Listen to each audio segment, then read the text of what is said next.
Good morning Africa ci Africa TV mbokk yi ñu ngi leen di nuyu bu baax a baax ñu amaat mbégte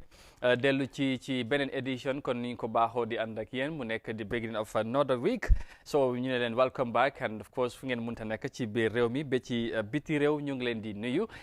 bu baax a baax di leen wax ne I hope you are all fine and you have a very very good weekend ñun moom weekend bi moom macha allah amoon na solo bu baax a baax te xam naa noonu suma gars yi fii Julde Ndiaye ak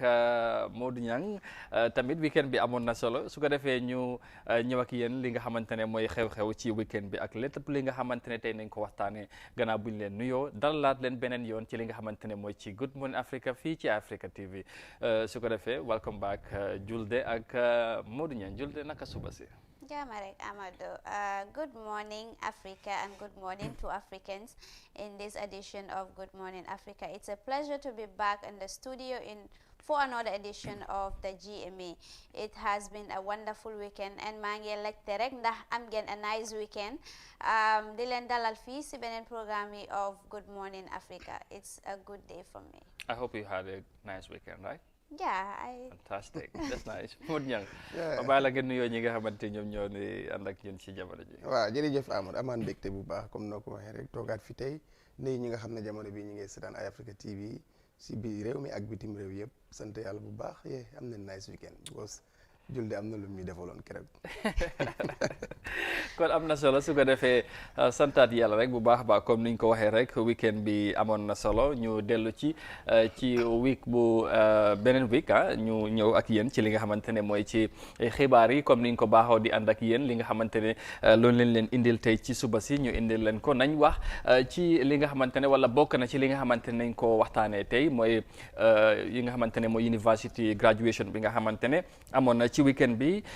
xam ngeen ko yéen doon ànd ak Africa su ko defee jiitu réew mi am na ay kàddu yi nga xamante ne def ko fa gaaraloon loolu dina bokk suñu xibaar yi waaye tamit nañ wax ci li nga xamante ne mooy ci African Union Summit bi foofu ci Ethiopia Addis Ababa loolu tamit nañ ci ñëw ci kanam ak tamit yeneen xibaar comme ni nga ko baaxoo di ànd ak yéen su ko defee ci kaname tuuti ñuy ñëw indil leen li nga xamante ne mooy newspaper review nañ ci ànd ak nag tey ak Fatou Network jàpp leen ne loolu moo nekk tey suñ ponki waxtaan tey ci li nga xamante ne mooy ci Good Morning Africa fii ci Africa TV su ko defee ñu ànd ak li nga xamante ne mooy suñ first story tey ci suba sile laata ñoo ñëw nag wax ci leneen well after welcoming you welcoming of course everyone who is watching right now. As always, we start with our studio stories, and this morning we will start matters of the university graduation over the weekend because the president, Adama Barrow, has challenged the University of the Gambia to uphold its role in the production of patriotic citizens to take charge of the country's complicated political situation. The Gambia is under his leadership has for the past 3 years been loaded with so many transformational formulae with a very few working well. A lot of leadership ideas after the end of the 22-year rule of former President Jammeh in 2016 have either died or are heading to a very wrong direction. The president, in his address during the 12th convocation ceremony of the UTG, used the opportunity to attract more than 8,000 graduates to help in building for the robust and accountable institutions. Let's listen to the president in this inshad. In addition, academics in our educational institution, notably the university, must be objective, empirical, and rational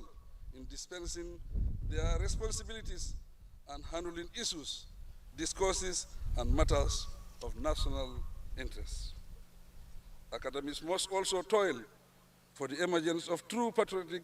citizens in a new socio-political context, wherein the orientation will create new Gambians for sustained peace and development. The objective is to enable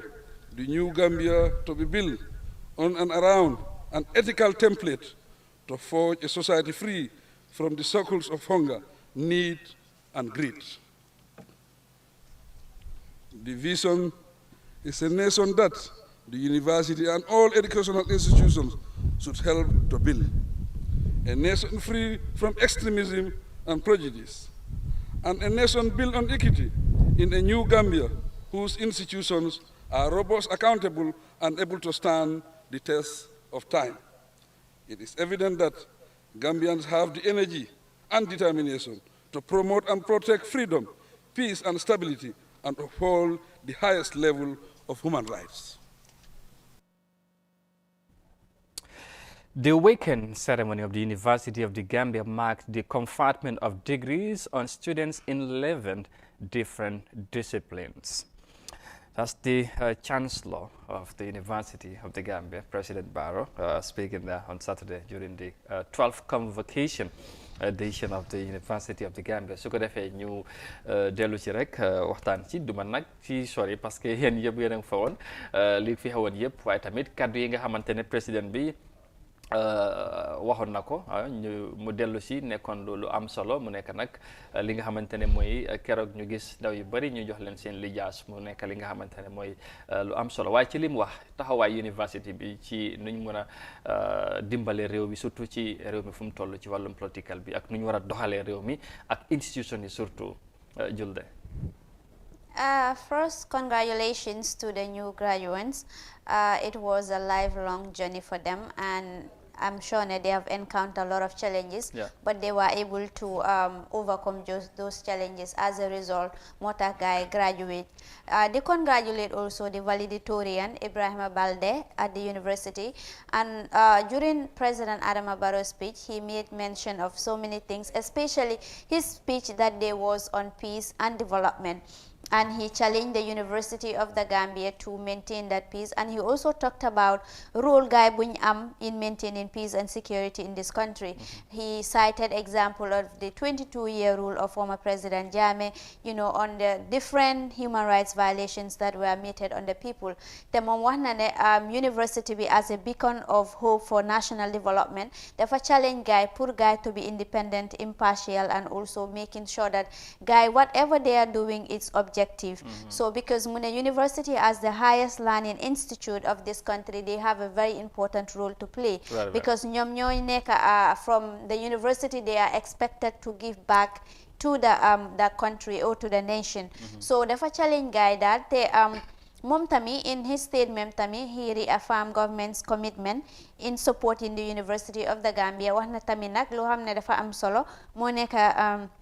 dina give the independence of the university. Guy don't interfere, you know, in the affairs of the university. Lolu mo xamne like dafa am solo torop, because as the highest learning institute, they should be accountable to the people as well. Why, as such, ñoom tamit they will have products ñoo xam ne they will make the government accountable. So as a result, they can only do that if they are really independent in the way and manner in which they do their thing. But today, like the government is interfering with the University of the Gambia. Guys, su ñoo def research, the government has to dictate them as to what or what not to do. Lo dafa nekk loo xam ne dafa it will be very, very challenging for the university. And ñu fa graduate tamit, they will not be critical citizens yoo xam ne dañoo put the government accountable. While seeing the president coming forward pour wax ne moom dina jàppale the University of the Gambia pour guy ñu, you know, to be more objective, to do their work professionally, and of course in the interest of the country pour guy ñu maintain peace. Wax na tamit ne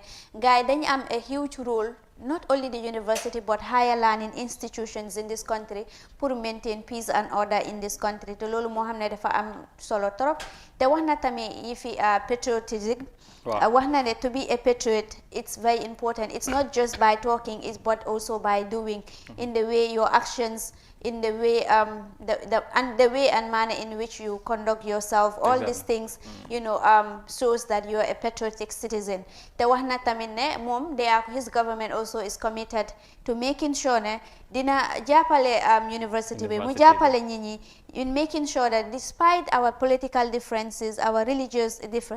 differences, if they are going to intervene in the development of the country or the university, they won't look at tribe, religion and all that, because what really binds us together is much more important. It's government for all and for everyone. So lolu mom foog naa ne loolu lu am solo la. Mod Ñang président Barrow kaddu yi mu wax keroog Julde am na lu bari lu mu ci indi. Lan mooy si sa gis-gis waaye tamit ñaax na ndaw yi gannaaw buñ jàngee li nga xamante ne mooy ay ñeenti at ak yooyu yu ko ëpp ñeneen ñi tey ñu war a ñëw am taxawaay bi nga xamante loolu la ñu war a taxaw ci réew mi def leen challenge ci loolu ñu nekk ay good ambassador mu nekk li nga xamante ne mooy li am solo am na leneen sax li nga xamante ne tamit Julde wax nag ci ak yooyu. am na solo mu wax bu am solo la fa wax keroog because lu ma si gën a neex ñaax na nit ñi si côté comme na ko Julde waxee. si suñuy diine. waaw ñaax na nit ñi dem si affaire yi xeet ak yooyu noonu. si liggéey itam nekk itam taxawaay itam taxawee réew mi itam taxawaay bu am solo. mu nekk lu am solo amul lijaase yooyu itam gars yi jot nañ ko waaye government itam am na si very big responsibility because xam nga du néew ñooñu dañoo jàng ba wàcc dañuy jox leen seen lijaase rek ñu toog government itam daf si war a taxawaay bu def comme nu mu ko waxee action itam dafa war a am ñëpp mun leen la utal liggéey waaye ñu gis ne itam ubbi neen bunta yi bëri ba nga xam ne ni ñu si ëpp si ñoom dineen gis ne lu taxoon ñu dem jàngi dineen ko def tam si réew mi seen xam-xam bi réew mi jëriñoo ko loolu bokk na la si am solo speech am bi am na solo am nañ si yaakaar nekkoon na speech bu am solo boo xam ne ànd naag dal ànd naag dénkaane ànd naag tàggatu tam pour wane ne rek jàmm dafa war a des si réew mi ma si gën a neex politique because Gambia bi déjà ce time toog wax politique bi dafa bëri woon surtout jamono ji waaw ba mu bëgg ñëw tardeel ba nga xam ne daf ñu bëgg a tardeel coow li bëri woon na trop waaye am na dal ba pare moom mu ñëwaat adresse loolu so loolu nekk na lu am solo loo xam ne neen ko njëkkee gisee si moom mu doxal ko because moom mooy njiit te comme ni ko gars yi di waxee rek booy diglee sangu moom dafa war a fekk yow set nga ba pare te am naa yaakaar ne comme ko wax ne ko nit ñi moom dina nekk moom mooy war a nekk force den nit ñi topp si kaw loolu so speech am yi nu ma ko gisee amoon na solo trop yee macha allah su ko defee mu ngi noonu comme ni ngeen ko déggee rek suma gars yi waxee ko su ko defee loolu la président bi waxoon ci weekend bi wax bi nag yaatu woon na lool am na yeneen secteur wala areas yi nga xamante ne waxoon na ko waaye jàpp leen ne lu des ñu bàyyi leen ko yéen tamit ngeen def ci jàngat gannaaw loolu ñu wéy wax ci leneen junjoon naa ko ci ndorte bi wax li nga xamante ne mooy Africa AU summit B, and of course we will move on next and talk about something different because South African President Cyril Ramaphosa has said that UN's President Donald Trump's so-called deal for the century is a reminder to the horrible history that Africa had gone through. He made this remark during his first address as the new African Union chairperson at the AU summit currently underway in the Ethiopian capital Addis Ababa. Trump's peace plan is a personal table by his administration to resolve the Israeli-Palestinian conflict. The U.S. president unveiled the plan in a White House news conference alongside Israel Prime Minister Benjamin Netanyahu late last month. Palestinian representatives were not invited. As sounded by the Arab League and colleagues from Palestine, the South African president said the right authorities were not consulted in building up to the so-called peace plan. Let's take a listen to him in this Inside. I'd like to say, with regards to the U.S.-inspired plan for the Palestinians, that as I listened to it and as I read everything that's written about it, it brought to mind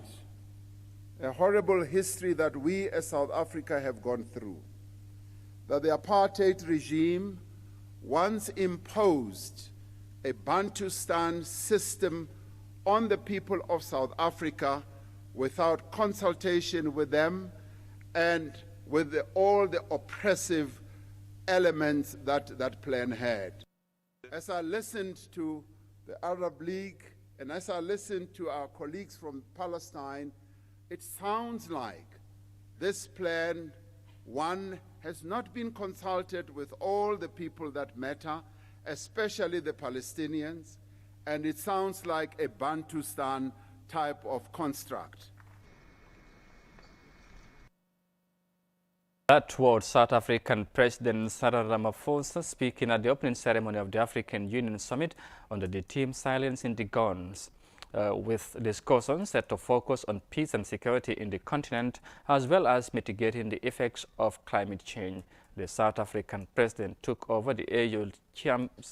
chairmanship from Egyptian President Abdel Fattah al-Sisi and will preside over the union for a 1 year. Yes, African Union jamono ji ndaje bi mu ngi am foofu noonu ci biir Ethiopia waaye li nga xamante ne bokk na ci waxtaan bi team bi daal mooy taxawaay waxtaan bi ren mooy naka la ñoo fexe ba ñu dal di noppiloo li nga xamante ne mooy gon bi mooy fetal yi ñu noppaloo ko ci Afrique waaye tamit affaire climate change ak yooyu commitment boobu am na solo pour ñu wàññi fitna yi ak xëy yi ci Afrique ndax bari na te am na lu bari li nga xamante ne yaax na ko ci continent bi waaye South Africa ci boppam seen président bi am na li nga xamante ne wax na ko ci Donald Trump ci nu mu taxawee diggante deal bi nga xamante ne wax na ko deal of the century diggante Palestine ak Israël te nee na loolu dafay fàttale ñoom South Africa li nga xamante mooy seen jaar-jaar ci li nga xamante ne daloon na leen lu métti mu nekk li nga xamante ne mooy lu dorwaay dafa mel ni ñoom tamit dañ ko rafetlu benn yoon comme Arab League bi ak ñeneen yi nga xamante ne noonu lañ ko gisee jël leen xam nga man daal la ma dee wax ne Donald Trump dafa interesting. I mean, he is the most interesting president in the United States because naka ngay mun a effect a peace deal boo xam ne like ñoo bugga sax ñooñu peace plan boobu noonu those people were not consulted. How do you expect peace to reign in that country? Man comme nu ma ko gisee daal yi fii hypocrisy la noonu laa ko mun a gisee because seriously like su bëggoon like that to be a true or a dream come true daf doon consult both parties mu xam what their stance is because gis nañ ne xam nañ ne Israel ak Palestine ñooñu lii because lii mu nekk loo xam ne de seriously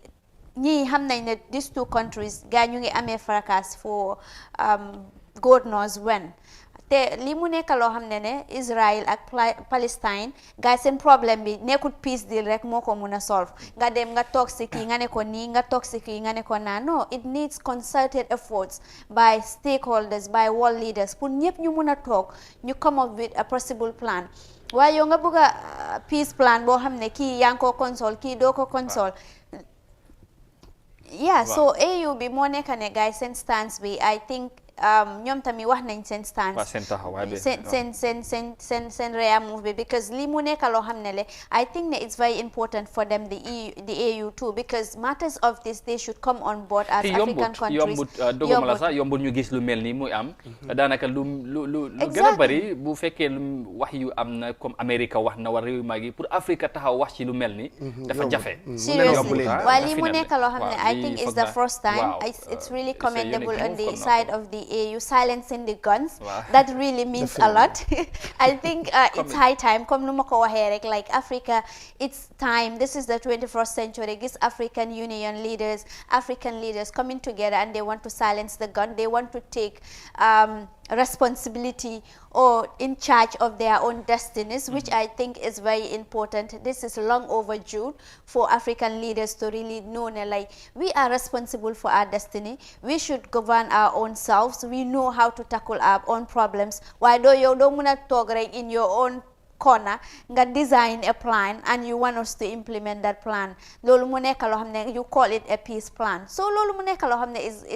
is very funny to my own view waaye AU comme seen stance bi buñ jël is a very good one te I just want to urge them not to rely on their quest to making sure that ñoom luñ bugga loolu mooy stand but not just any other person coming on board telling them this is what ought to happen or this is what you should do. Okay, interesting.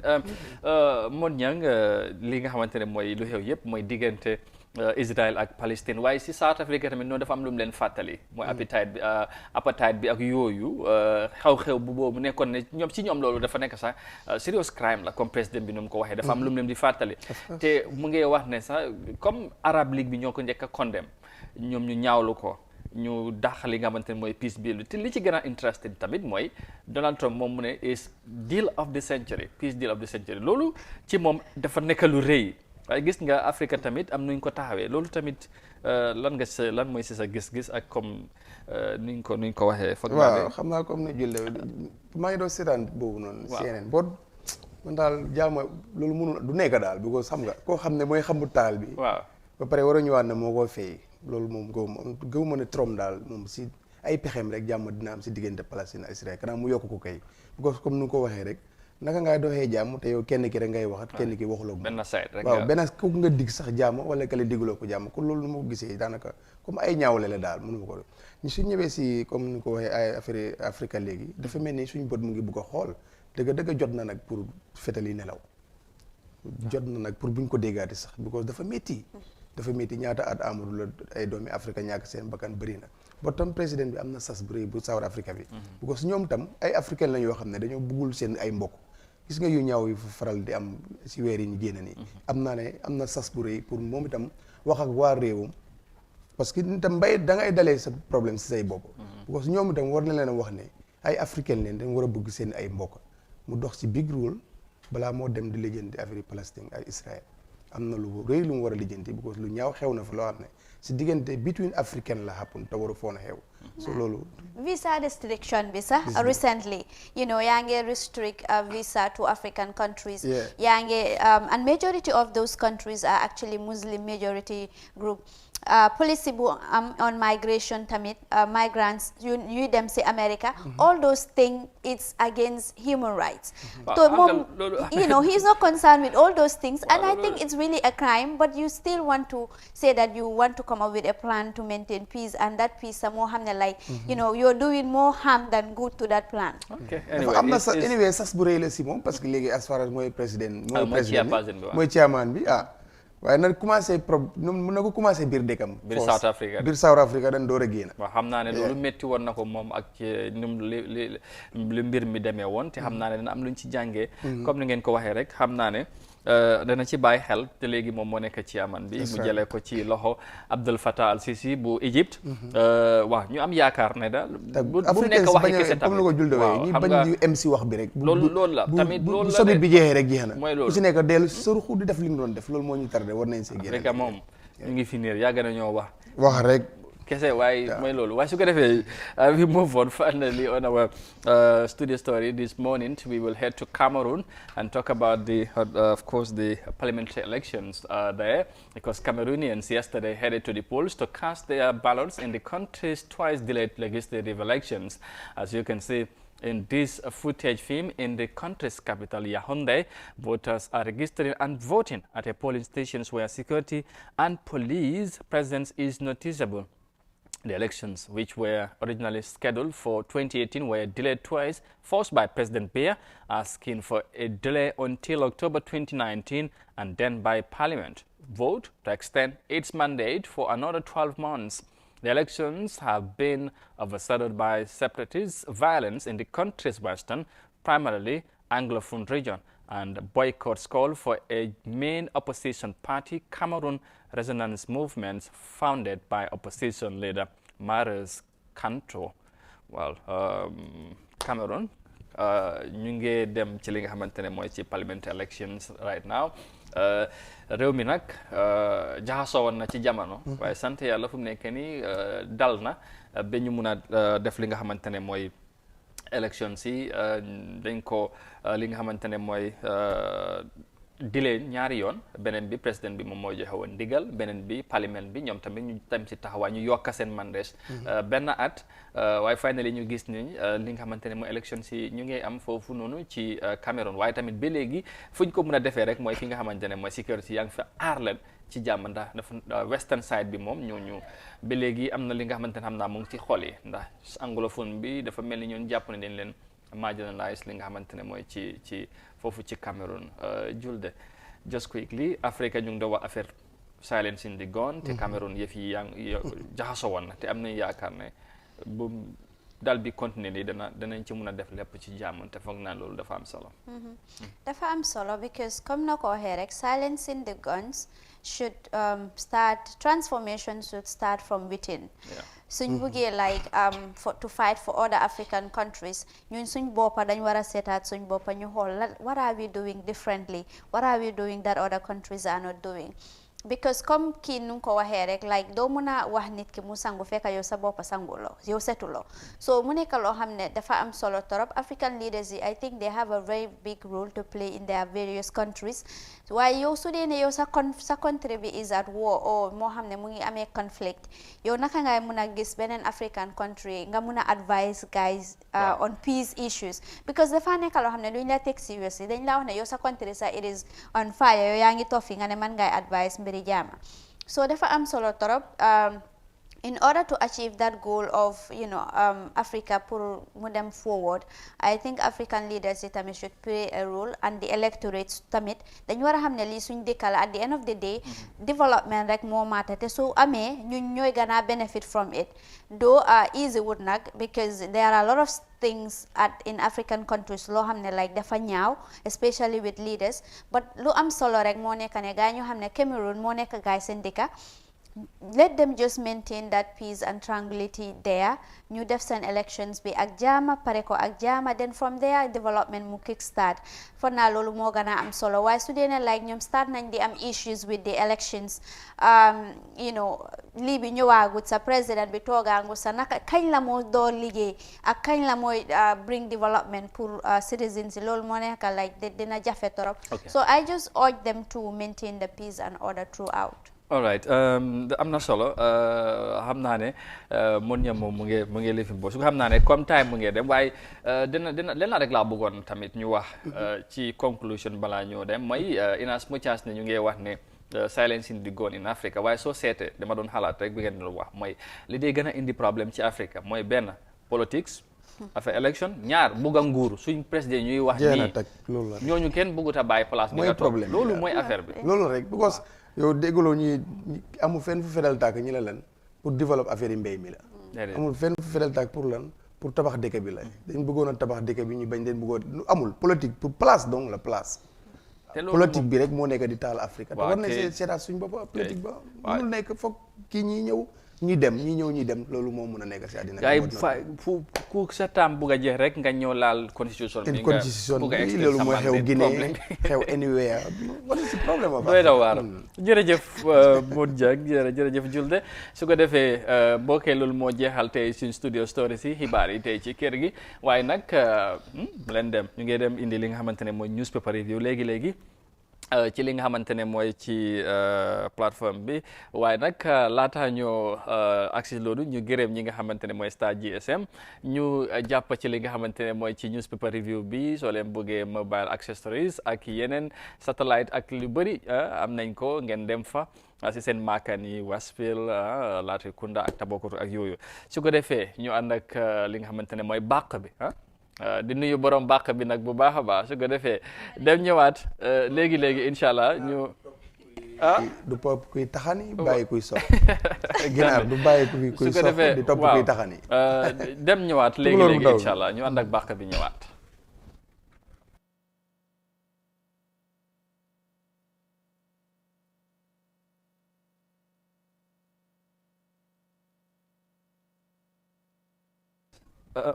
yes welcome back ñu dellu ci li nga xamante ne mooy ci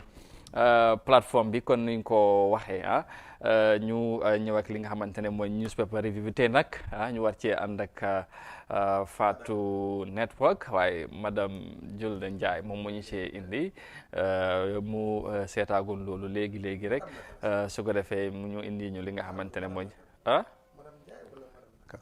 madame Souare madame Souare waaw waaye nañ fa em rek bul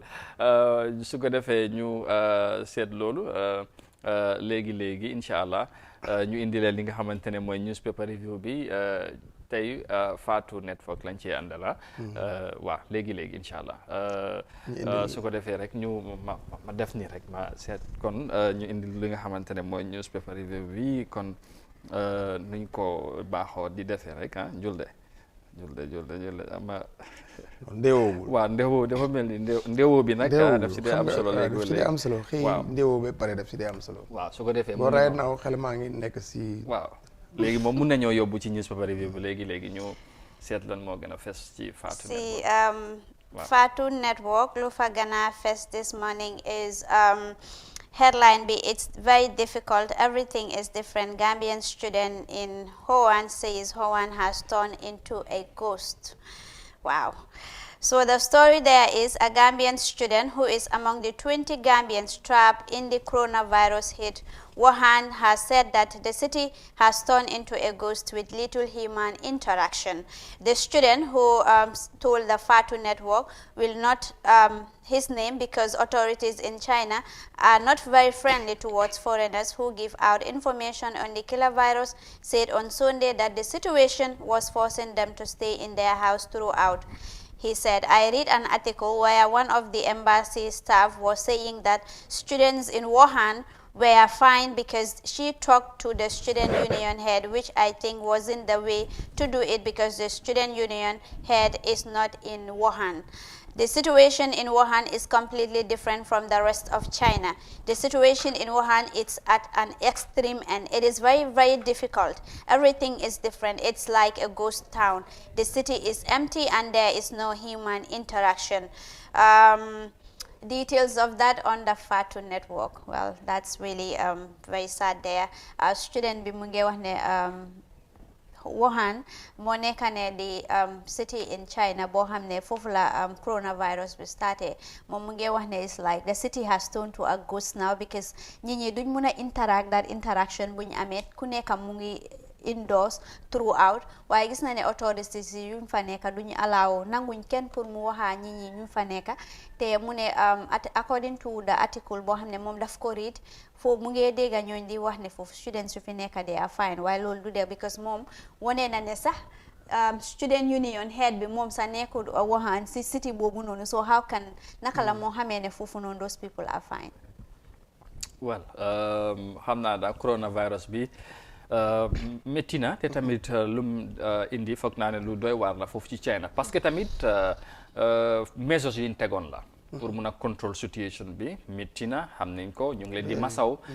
ndax am na ñu bari tey foog rek ñu buñ ko defewut noonu foog naa ne pour ñu contrôle virus bi du yomba parce que li nga xamante ne mooy pour mu bàyyi jógee ci nit demee ci beneen nit dafa yomba foog ñu def lu mel noonu waaye tamit foog naa lu mu wax ne information yi ñoo joxe tamit di wax ne ñoom they are in a very fine condition because Wuhan foofu mooy yëf yi foofu la dooree te yëf yi fu mu jógee fu mu commencé foog naa ne foog la ñëw mun a restrict teg stiff measures pour gis ne nit ñi ni fa nekk foog ñu am foog ñu des ci biir soo métti na nag yow di whole day nga nekk ci néeg doo génn doo wax ak kenn yaa yi ñu isolate la so obviously loolu nekkul lu yomb moon ñam foog naa ne maa ne na affaire bu doy waar la waaye anyway xam naa la daal lu bari mu ngi si gars yi China dinañ ko nëbbu because bëgguñ image bi génn dafa nangam waaye feebar bi moom mu fa te métti na defe na li métti na waaw xanaa nag ñaan yàlla rek mu def si lifin because xam nga àddina bi léegi dafa jokkaloo bu nga xam ne nii lu xew fu ne rek loo seen fële rek megsi ne mun na accès si sa ron tànk so ñu def na ñu nag ñaan rek leen si am because yàlla moo ko fa wàccee moom mu ko fa wàccee moom génnee ko fa rek because nag am nga comme ni ñoo ñaan bi daal moo si gën a am solo ak fagaru tam am na solo because koo xam ne nii bu nga fa xëyee ñëw fanaan si fii wala lu fa xëyee ñëw yend si fii da ngay ñaan yàlla mu musal la si waaye affaire bu doy waar la dañ koy seen waaye yàlla bu mu fi accident fu mu nekk tam yàlla mu jeex fa daal waaye kéemaane na because ay africain si bëri nga fa mun nga wax ne sax Gambien si ñu ngi fa Sénégalais yi ñu ngi fa ñëpp a ngi fa. waaw foog nga ñëpp ñoo fa nekk.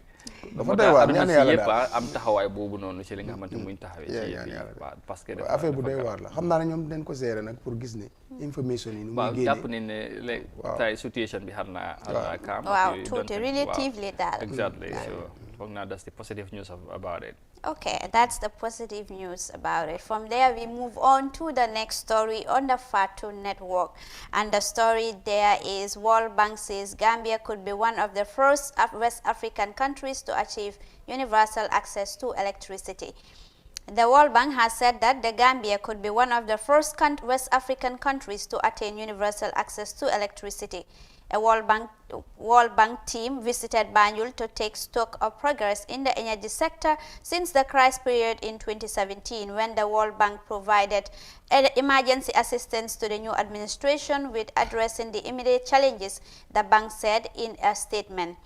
The OMVG project interconnector is a crucial infrastructure that will enable the Gambia to access clean, reliable and affordable electricity from the West Africa power pool. The interconnector will also provide a backbone for the country from which electrification activities can be done. The race is now on the Gambia could be one of the first African countries to achieve universal access, said Mr. Charles Cormier, the World Bank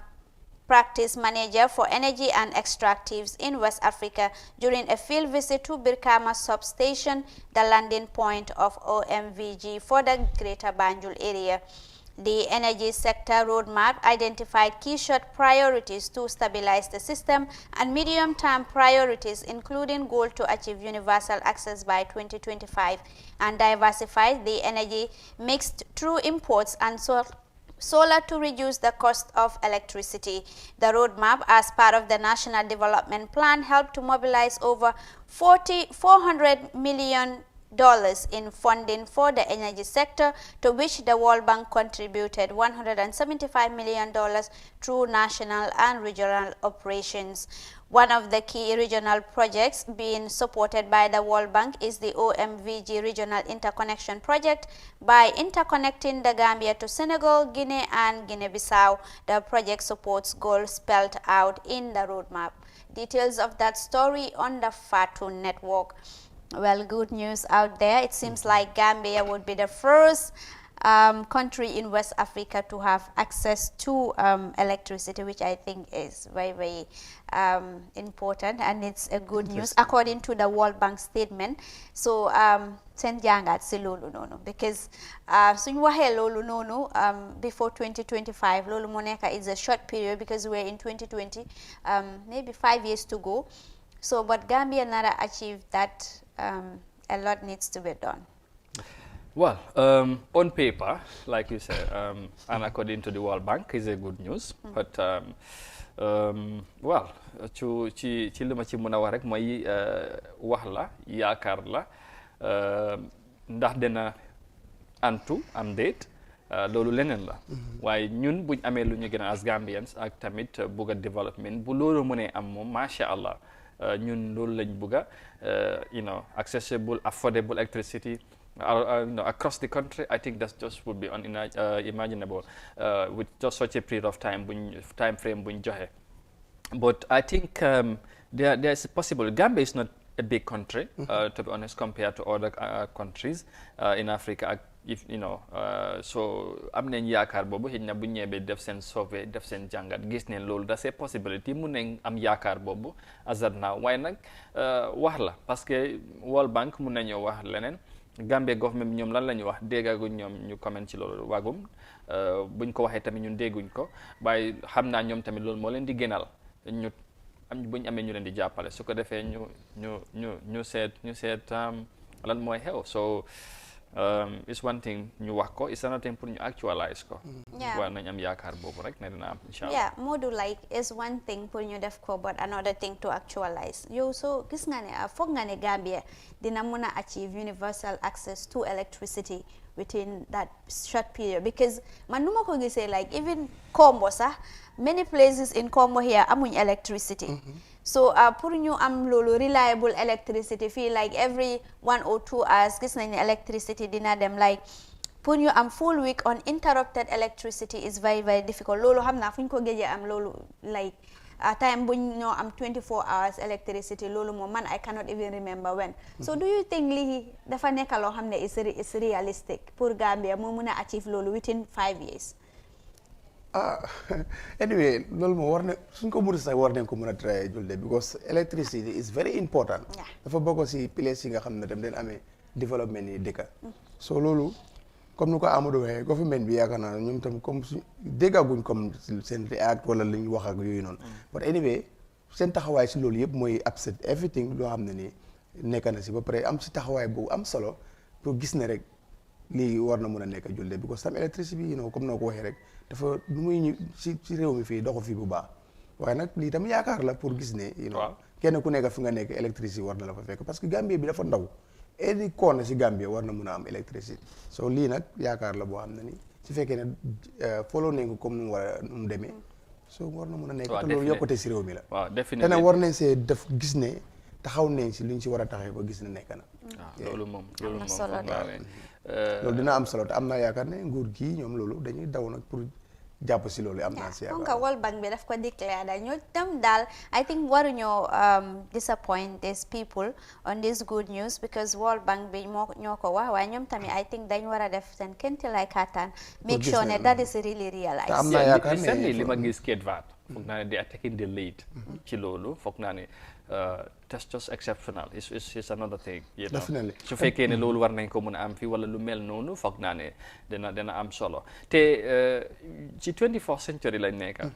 waaye nga dem yeneen réew yi ci yeneen dëkk yi ci Gambia you know xam naa ne moom mooy loolu comme julde nu mu ko waxee so even within xëy na Serekunda wala Kombo gi am na yeneen dëkk yi nga amuñ courant waaye you know yaakaar la kon ni ma ko waxee ñi nga xamante ne ñoom wool bi lañ wax buñ ko waxee World Bank su ko defee ñu am yaakaar boobu rek waaye xam naa ne moom si loolu jamono government Adama Barrow bi loolu si seen yéene bokk na si seen génte la tam te dafa mel ni am na ku leen bëgg a firil seen génte xam naa buñ ko mënee lonc daal waaw te loolu ci diggante gi waaw loolu te loolu wax dëgg yàlla loolu moom dañuy ñaan rek loolu mu am bu suñu ñëpp suñu intérêt si réew mi la definitely loolu moom ñëpp waaw ñëpp lay amal solo electricity is very important moom dafa bokk mun ngaa wax ne waaw ok bokk na si luy dimbale réew luy yóbbu réew si kanam suñ gisee na ne am na li nga xam ne mën na ñëw ba mu daj ci réew mi loolu dañuy ñaan mu ñëw ak jàmm fekke ñu fi nag min waay waaw na yegg ak jàmm waay waaw mu fekke ñu fi We are looking forward to that. From that interesting and of course good news there, we moved on to another story on the Fatu Network. And the headline on that story is, "You are all responsible." Bibi Dabo says political parties that backed Barrow have all a hand in Gambia's sorry state. That is Bibi Dabo there. Bakari Bunja Dabo said on Saturday the Gambia could now not rely on the 7 political parties that pulled brain and brine together and slaughtered Jammeh in the 2016 elections. The Gambia for All leader spoke in Birkama during a rally attended by hundreds of supporters. It was the party's first ever rally since the IEC announced its registration in January. Mr. Dabo said those parties that formed the political party had said that it should not go beyond 3 years. That is the 3 years they signed, and that's what they took to Gambians within and outside the country to say that let's come together to end evil in the country. They said they only needed a transitional leader for him to agree that when he leaves, he will not stand in elections. So that political agreement was what Gambians supported them on, and then we rescued the country. But those parties that formed the coalition, as soon as they took government, they have broken a lot of promises so far. They say no one could talk about the 3 years issue. They have also struck out the part that the transitional leader could not stand in elections. That person has also formed his own political party. All this have happened, but the important thing now is for the country to have the chance for the people to choose someone to lead the country. So when we review the affairs of the country, we could not see any party that we could rely on. If it's not the Tracy that dated their hand, they are operating in a way that's not right. They would engage in nepotism and things like that. That's how they are operating. And we have also seen they have no compassion for women and youths. Farmers also cannot properly sell their groundnut. Details of that story on the Bunjadabo on the Fatu Network. Amadou, this is Bakari Bunjadabo Moneka who registered a new political party last January. While mom defa nekane coalition leaders, 2016 coalition leaders, they are responsible for the sorry state of the country because then agree one dañoo def 3 years transition, then Barrow will step down while dañ ko feel plus Barrow tamit the man here, the main man also therefore form a political party. So all these things shows Gambians could not only rely on the coalition political party leaders. Yes, GFA. Gambia for all yeah. waaw su ko defee rek ñoom tamit I think first rally so since the formation of the party foog naa ne foog ñu bokk ci li nga xamante ne mooy léegi ci coow politique bi waaw ñoom tamit foog ñu fel seen présence te foog naa ne ku wax nag ci 3 years 5 years da ngay am ñi nga xam ñoo nga da ngay bokk si ñu fi nekkoon ndax coow loolu moom ñun Gambian si luñ ci dégg ak luñ ko dégg ko foog naa ne loolu moom du ëppal loolu foog naa luñ ci jot waaye tamit moom tamit xalaatam ak gis-gisam la wax as a political leader as a politicians ak tamit as a doyen in politics mun naa ko waxee loolu because since the first republic mu ngi fi ba tey sant yàlla mu fekkee li nga xamante ne mooy li xew am yéene nag léegi tamit bokkaat ba léegi ñu war a doxal réew mi foog naa ne loolu li am solo la ñu wax rek ne waaw ñoom political bu bees comme ni mu ko waxee ci biir waxtaan bi yëpp bu gën a ñoo indi lu bees te ñoom soo gisee ñu form seen parti amuñ kenn ki nga xamante ne moo leen doy ku jàpp ne moom moo mën a doxal yëfi moo tax ñu form seen yëfi bopp war a ñëw suñ leen óoloo ñu jox leen lenge yi ñu doxal comme ni mu war a def fii ak boobu nag dañu war a seet ñoom lan la ñuy indi lu bees ak ban doxalin leneen lañ fi indi li nga xamante lu fi nekkutoon waaye loolu leneen la kon si coalition bi la wax loolu moom foog naa ne luñ ci wax nañ ko ba taay waaye nag mu ngi nii politique la comme suma waa ji nu mu koy waxee rek mu ne du biir day xëy rek wasin su ko defee loolu dafay am solo moon ñam mu ngi doon daal Bibi Dabo moom tamit noonu la gisee coalition bi ak Barrow nu mu ko doxalee ak ba fuñ toll waaye ñeneen ñu bokk ci coalition bi boo ko waxee dañoo wax ne coalition government moo fi nekk ba léegi ñeneen nag dañoo wax ne coalition bi tas na amagut lan nga mën a jàpp ci loolu ku ne ak noo ko gisee man loolu laa bëgg a laajte kii sax like dëgg la Gambia for all is a new political party waaye Bibi Dabo is not a new politician in the country he has been here since the first regime second one bi tamit ba léegi the third one you know so pour wax ne like Gambians should not rely on the coalition political party leaders because dañ fail Gambian bi plus moom tamit gis nañ ne moom like he is not new in this stuff and what he has been doing and all foog naa ne like lu jara bàyyi xel la te lu jara xalaataat la for the fact ne like koo xam ne like mu fa for decades and then mu ñëw form a political party pour wax ne like ñu fa nekk ñooñu they are not reliable and they should not be relied on te moom tamit dafa nekk koo xam ne daal yàgg na si mbir mi daal ok am na solo waaye pa bi comme nu mu ko waxee bu Mr Dabo comme nuñ ko waxee fekkee na démba ak tey wala barki démba ak tey so ku xam politique la but duñ mën a wax ne Amadou lii c'est li fi ne nguuri coalition la moom xanaa 5 years bu mujjee waaye fekk mu ngi fi moom ak nu mënta demee moom doo mën a wax ne c'est coalition living la government la am na ñu wax coalition bi tas na nag non waaye ifin bu tasee sax loolu moo leen fi indi ok loolu moo fi indi gars yi mënut a tas bu ñu wax ne du coalition government because ñoom ñoo dem campagne win loolu moom 5 years bi xanaa mu jeex keneen ñëwaat wala Barrow demal boppam ñëwaat si la ñuy wax ne bu waaye fekk 5 years bi ifin su tasee sax loolu moo fi nekk loolu moo fi indi nguur gi because gis nañ fi yeneen yi nga xam ne ñu ngi wax ne moom rek leen fi gi mu seere coalition président Sall for 7 years tasut waaye yi fi des yëpp daf daan tas waaye tréewut alternance gouvernement leen ndaw mooy coalition li fi nii ba léegi coalition government moo fi nekk donte la ñeneen ñu fi bokkoon nekkuñ si waaye loolu mooy continuer ba léegi di wax na rek political parties si ñoom suñ xam nga nag dama gëm nag kuy ñëw ne man xam nga su la sa boppa doyit ne yaa mun a amee réew yow jarul nga taxawal foog nga ñëw ne man foog nga ne yow rek yaa mun a amee réew mu des si nit ñi nag ñoom ñi taan waaw mu des waaye nag ne léegi change dañu war a change nag Amadou soppi discours yi ni ñu ko waxee ni ngay dem si nit ñi discours bañ a indi teg ak fecc rek jox nit ñi di leen wax xibaar yi li fi naa wax yi am solo li nga am pour yéene pour def bañ a dugg si yeneen yi di wax li nangam la leen nangam loolu dañ si war a génne suñu politicien ni ñu génne si loolu wax njëriñi réew mi wax nan la askan wi war a taxawee change political lu ñu xamoon ay sabar ak dem di wax nit ñi fële di xasante fële di saaga fële so loolu dañ si war a génne dafa war a jeex right now kenn ku nekk am nga right nag te dóor sa dënd na man rek la waaye kum doon kooku bu jotee nit ñi dinañ ko xam ku ràcc tey sa kanam daal loolu la politique mu ngi bu leen faale waa technical xam nga ñoom non ñoom bàyyi leen ni free waaw su ko defee ñu teg si birig waaw teg si birig sax de teg si birig waaw su ko defee bëgg naa ne waaw su ko defee foog naa julde loolu moo jeexal yëf yi waaw xibaar yi buur na ci news bi su ko defee ñu jox gars yi dig daje rek suba ak jàmm Mon Ñang lan ngay tàggatoo wax gars yi suba ñu xaar na ci lan waaw ñu xaar ni si yu bëree bëri rek di ñaan rek yàlla def jàmm si réew mi amiin ñu fekkee ko ak jàmm parce que jàmm nag si la lépp xaj de waaw loolu lay mooy fii waaw bu kenn caaxaanee jàmmi réew mi boo déggee ñuy tal bu duñu réyal kenn mu caaxaanee ko tam nag waaw duñu réyal kenn mu caaxaanee ko nag wax dëgg yàlla kon di ñaan rek waaw comme ni ko benn góor du ñaanee rek nu yàlla téye asamaan te mosu nga dégg koñ bu rës déedéet yàlla na ko téye Gambie bi amiin yaa rabbi kon man daal lu ma tëjee rek moo nekk ne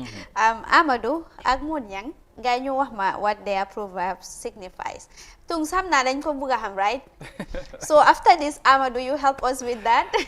di leen wax ba suba inshallah to another edition of the GMA bye bye from me. Thank you very much Julde Njie thank you Mon Ñang waaye bigger thanks goes to you the viewers su ko defee ñu gërëm leen sant leen bu baax a baax ci ànd bi ngeen di ànd ak ñun si buñ dooree programme bi ba léegi inshallah kon gars yi nuñ ko waxee rek suba ak jàmm ñu dellu ci beneen new edition